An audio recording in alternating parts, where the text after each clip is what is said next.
What is up, you horror nerds? It is me, your host, once again, Jeremiah Duncan. Welcome back to the channel. Today I'm bringing you one from the early 2000s that actually was not too bad. Worth the watch, I definitely would say. Wasn't mad that I saw it. I'm talking about the 2006 release of Unrest. So yes, this is rated R. Runs for an hour and 28 minutes. And as you can see, it is one of the 8 films to die for. The After Dark Horror Fest. So this is a Lionsgate film, and it was actually very enjoyable. If you haven't heard of this one, let's get you connected. Alison Blanchard begins her journey to become a physician in her gross anatomy class, where she must confront rows of cadavers and her own fear of mortality. When the sheets are drawn back, revealing her cadaver, Alison senses a presence in the lab.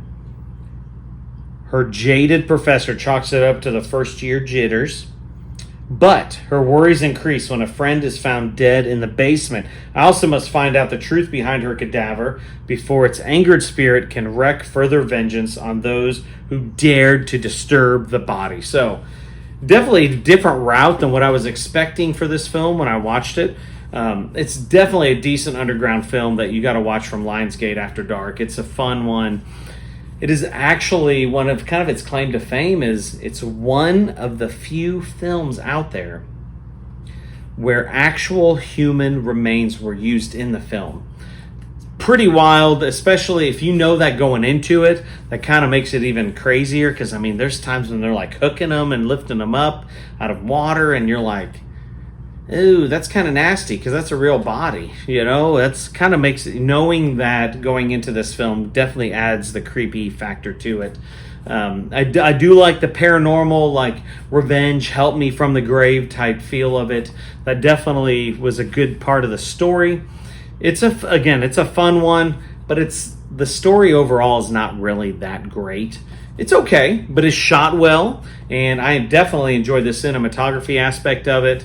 There was just some gaps in the holes of the story, things that just didn't really connect or make sense to me towards the end. But you know what?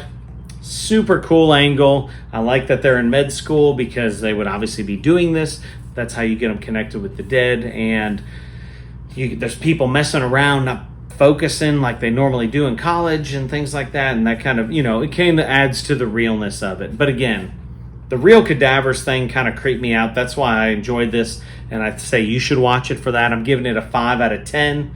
If you've seen it, Unrest from 2006. If you've seen it, comment below. I'd love to hear your thoughts. Like, subscribe, hit the death bell for notifications. Let me know about some more cadavers. If there's another movie that's used cadavers, let me know, because everything I've read is this is about one of the few, so I'd like to hear some more. I want to check them out. See y'all. Stick around. I got more coming through.